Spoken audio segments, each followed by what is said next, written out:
Hello, this is Mr. Collier, and today we're solving linear differential equations using an integrating factor. Okay, so here's a snippet from the formula booklet. The integrating factor is e to the power of an integral, and it's the integral of this function. So if you have a differential equation of this form, with dy dx plus a function of x times y equals a function of x, we can get this integral and multiply both sides by it, and this will help us actually find the integral, which we'll see in a second.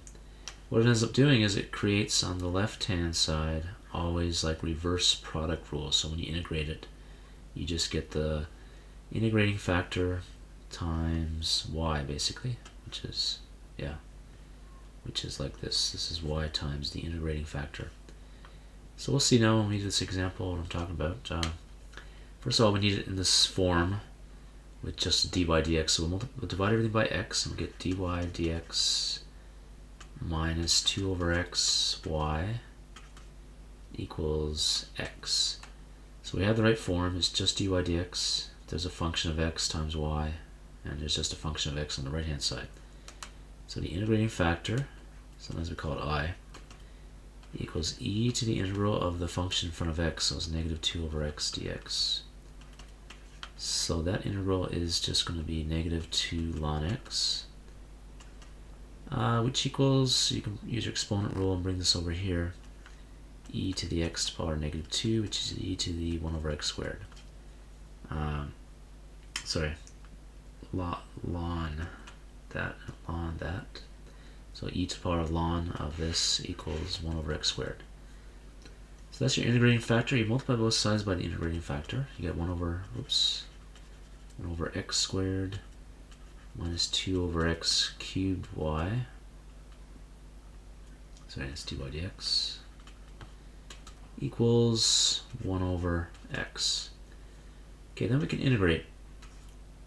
And on the right hand side, you'll notice that, well, your answer is always going to be the integrating factor times y.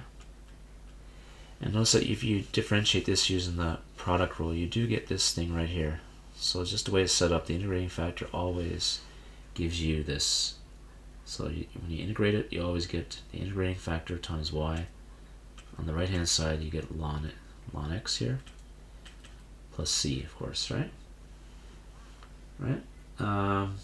Which you could write as y equals x squared ln x plus cx squared if you want to solve for y, right? Okay, let's do another example. Solve this differential equation. So again, we got to divide by this thing. So we're going to have dy dx minus 2 sine x over cosine x times y. Yep. Equals 3 over cosine x. Okay, so the integrating factor is going to be e to the power of the integral of negative 2 sine x over cosine x. So the derivative of cosine is negative sine, so this is the same as e to the power of 2 ln cosine x, which is e to the power of ln cosine squared x, and then the e and the ln cancel, and we have just cosine x, or cosine squared x. So you multiply both sides by cosine squared.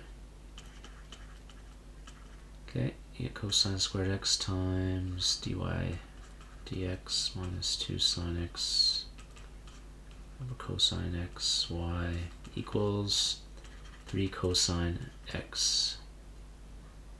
Okay, now when we integrate both sides, the left hand side is always the integrating factor times y equals, and we'll find the integral of that one is just sine x, plus c. Okay, if we want to solve for y, we can just divide both sides by cosine squared. We get y equals 3 sine x over cosine squared x plus c over cosine squared x.